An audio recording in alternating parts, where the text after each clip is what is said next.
Hola, ¿qué tal? Yo soy Jonathan Hernández, el profesor de química. Vamos a empezar. Pues esta es nuestra segunda clase de química y vamos a hablar más acerca de la materia. ¿Se acuerdan que la materia era como nuestro amigo? Pues al final de cuentas nosotros también clasificamos a nuestros amigos. En este caso la materia se clasifica en sustancias puras y mezclas. ¿Qué es algo puro? Algo que es único, que está solito. Si alcanzan a ver al minion amarillo del lado izquierdo, es porque está solito, nada más estamos hablando de él. Pero ¿qué pasa si llegan otros diferentes a él, como los minions morados? Entonces ya no está puro, ya tiene otras sustancias, en este caso pues minion de colores. Eso es una mezcla cuando ya no está solito. Dentro de las sustancias puras tenemos a elementos y a los compuestos, ¿ok? Elementos y compuestos.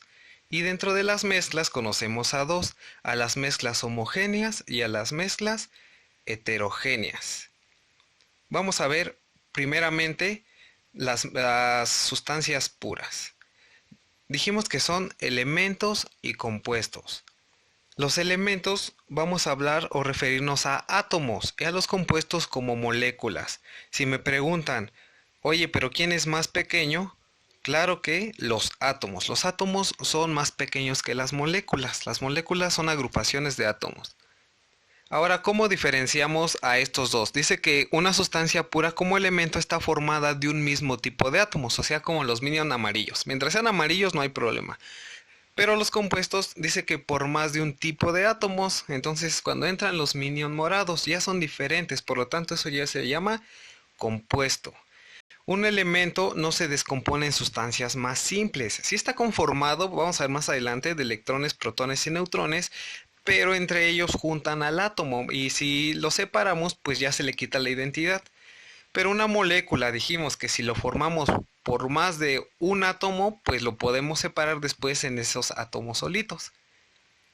Un elemento se representa con letras.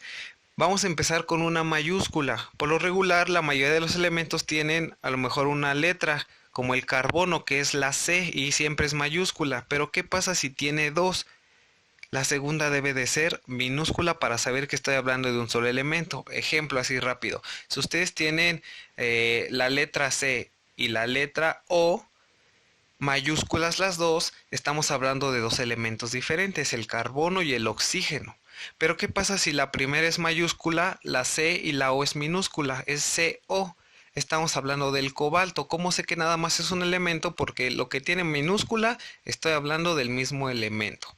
Y ahora, ¿cuántos elementos hay? Pues conocemos en la actualidad 118 elementos que son los registrados en la tabla periódica. ¿Cuántos compuestos? Hay demasiados y va a seguir habiendo. Mientras se puedan formar, va a haber. Elementos como cuáles, como el carbono. El carbono se encuentra en su forma grafito y en su forma diamante. Bueno, hay otros dos, pero imagínense, esos dos son diferentes y los dos están hechos de carbono. ¿Lo sabían? Otro elemento es el oro. ¿Cómo conocemos el oro? Así, brillante, ¿no? Como lingotes por lo regular. Pueden haber en monedas o en joyas, pero pues vean, o sea, y es muy diferente al carbono y son elementos. Pero también tenemos compuestos como el ácido sulfúrico. El ácido sulfúrico ahí le manejo la estructura y tiene más de un elemento. Tiene hidrógeno, azufre y oxígeno. Y es líquido. ¿Cómo lo encontramos o en dónde? Así, en frascos AMBA. ¿Por qué? Porque debe de estar en contacto con los rayos solares. Ahora, hablemos de las mezclas. Dijimos que había mezclas homogéneas y heterogéneas. ¿Cuáles son las homogéneas? Dice que están formadas por dos o más sustancias puras. ¿Y las heterogéneas? También. Entonces, ¿cómo las identificamos? Una mezcla homogénea se presenta en una sola fase. ¿Qué significa eso? O sea, nosotros le podemos hacer un campechano ahí de sustancias puras entre elementos y compuestos, pero si nosotros le agitamos o lo revolvemos, no vamos a poder distinguirlas. Entonces, ese es el concepto. O sea, no distinguimos a ojo de humano dónde está cada cosa. Por eso es que lo vemos como una sola fase.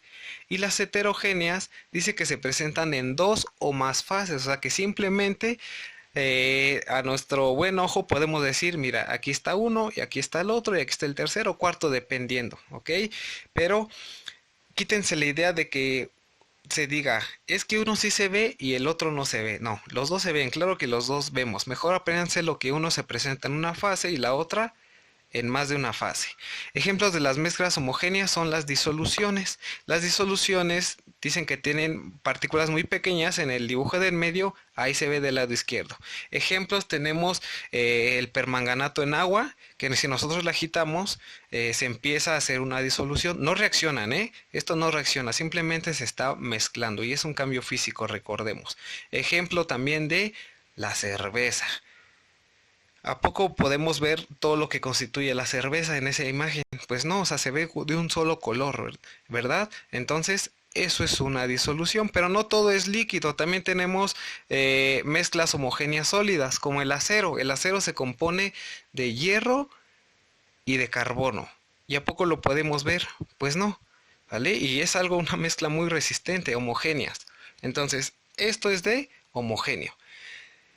Ahora, ¿qué son las heterogéneas? Dijimos que dos o más fases. ¿Por qué se presenta eso? En el dibujo del medio vemos las partículas. Hay esferas azules, que digamos que es como nuestro soluto. Y lo que lo rodea son otras partículas. Pero vean, a comparación de la disolución, que es las primeras partículas que se ven ahí, las de en medio son más grandes. Y a eso se le llama coloide. Y un coloide tiene una apariencia permanente. Vamos a ver ejemplos, pero son partículas un poquito más grandes, pero aún así flotan, están flotando en el medio. Ahora, ¿qué pasa si hay más agregado de esas partículas azules? Ahora váyanse hasta el lado derecho, seguimos hablando de la imagen del medio, y hay un agregado más, es un poquito más grande, hay muchas partículas azules, por lo tanto hace que tengan mayor masa y por lo tanto mayor peso, y si hay algo con mayor peso, pues tiende a ir para abajo. ¿Conocen el Boeing? ¿Han tomado Boeing en vidrio? ¿Cómo se ve? Después de un momento la pulpa queda hasta abajo, ¿verdad? Eso es una suspensión. Entonces, ¿quién es más grande o quién tiene mayor partículas? Las suspensiones. ¿Quién tiene partículas más pequeñas después? Las coloides. Y por último, las disoluciones. Ejemplo de suspensiones tenemos nuestra sangre. Nuestra sangre está conformada por glóbulos rojos, blancos y plaquetas. ¿Algunas veces les han tomado una muestra de sangre? A ver, coméntenme aquí en el video. Daniela Abrieño, Aline, si alguna vez les han tomado una muestra de sangre. ¿Y qué se siente? ¿Tienen miedo? Otro ejemplo de suspensiones son las pinturas, los colores. Nos gustan los colores, ¿verdad? Y dentro de las suspensiones conocemos algo que se llama emulsiones. Las emulsiones como la mayonesa, se conforman o tienen partículas de grasa. Por eso es que se emulsiona agua con grasa. No se alcanza a ver, pero es una emulsión. O conocen el famoso o la famosa emulsión de Scott. ¿Quién ha tomado esa vitamina? Que pues al final de cuentas pues nos ayuda, ¿no? Pues es un complemento para nuestro cuerpo. Ahora otro tipo de mezclas heterogéneas son los coloides. Los coloides lo podemos encontrar en los aerosoles y esas partículas se van a quedar suspendidas en el ambiente. Van a permanecer un poco o van a estar un más ahí. ¿Como quién? Como la niebla. ¿Les ha tocado un día con niebla o han ido a otros estados donde haya niebla? Otro coloide es la espuma. ¿Lo sabían? La espuma es un coloide. ¿Por qué? Porque esas partículas de jabón contienen moléculas de aire, o sea, las atrapan y por lo regular pues se quedan así, o sea, no se disuelven, pero tampoco se asientan. Ahora, si nosotros formamos mezclas homogéneas, tanto heterogéneas, pues se puede separarlas más bien. ¿Y cómo lo podemos separar? Pues mediante procesos físicos, así de simple. Hagan de cuenta que hasta con la misma mano, algunos, no todos, pues podemos separar esas mezclas. Vamos a ver, les voy a dar ejemplos para que vean cómo es cada una, pero vamos a empezar a analizar esta parte. Por ejemplo, el primer método de separación que colocamos ahí es la filtración.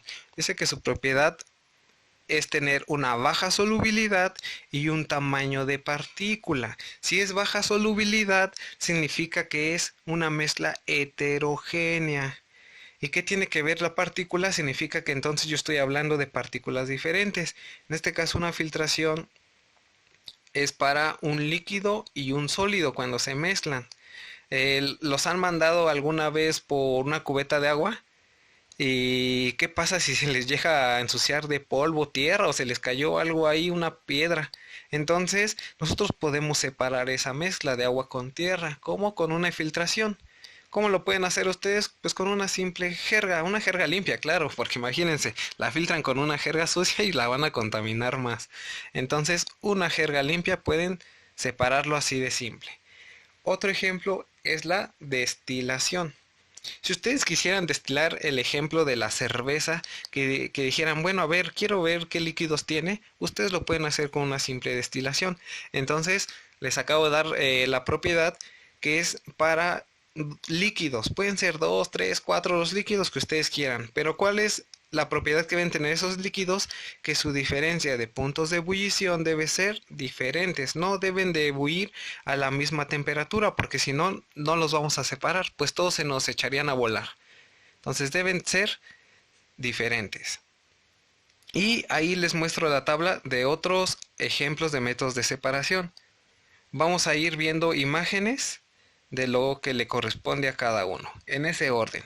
Entonces empezamos con la filtración, véanlo, dijimos que era sólido líquido y nosotros tenemos que filtrarlo con, en este caso, un filtro. Si hablamos de laboratorio, es un filtro y que se quede el sólido arriba, el líquido abajo. Ahora la decantación también es para sólido líquido. Y lo podemos hacer así de simple como se ve en la imagen. Pero ahora la decantación también la podemos encontrar líquido-líquido, como cuando se mezcla el agua y el aceite. Como es una mezcla heterogénea, no se junta, pues simplemente se puede ir separando poco a poco en un embudo de separación como se muestra ahí. Otro método es la evaporación. ¿Se acuerdan que lo vimos en los cambios de estado de degradación? Pues puede ser sólido-líquido, líquido-líquido y se evapora uno y el otro se nos va a quedar. Ahora la destilación, ahí está el ejemplo de la destilación, está un poquito complejo ese aparato, pero es para líquidos. Debe ser un sistema cerrado porque como vamos a evaporar y queremos separarlo y juntarlo, entonces no se debe de escapar al ambiente. Esa es la destilación para líquidos. La centrifugación, cuando ustedes se van a tomar muestras de sangre, muchas veces nos interesa el plasma, entonces hay que separarlo de todas las células sanguíneas que debe tener. Y es el efecto que hace las lavadoras, una centrifugación. La imantación debe separar sustancias con propiedades metálicas. Entonces, de esa forma se va a separar solamente propiedades metálicas. Una sublimación es el ejemplo del yodo. Apréndanselo bien porque se los voy a dejar de tarea. El yodo se sublima. O sea, dijimos que era de estado sólido a estado gaseoso, pero lo tenemos que acumular en algo frío. La tamización, yo lo he visto por regular en los albañiles que le ponen tierra a un tamiz y le empiezan a agitar. ¿Para qué? Pues para separar las piedras más grandes de las más pequeñas. Entonces mezcla heterogénea sólido-sólido. La cromatografía es algo muy extenso. Muchas veces a ustedes se les enseña nada más cromatografía simple o en papel o capa fina, pero hay otros tipos de cromatografía. En este caso pues ahí vemos una mancha de tinta y pues lo separa en colores dependiendo pues, qué tinta sea. Tenemos la penúltima que es la extracción. Esto se lleva con solventes como el alcohol, hexano o benceno y extrae pues sustancias que sean solubles en esos solventes. Y una vez que se separe una mezcla heterogénea, pues en un embudo de separación fácil. Y por último tenemos la cristalización. Este lleva procesos. Primero tenemos que calentar la muestra concentrándola, luego se filtra. Y una vez que se filtre, ese líquido que queda abajo lo llevamos a un baño de hielo y se forman los cristales. Pues esto es lo que tiene que ver con métodos de separación de mezclas. Pueden pausar el video y ver cuál es la propiedad de cada una. Pues nos vemos.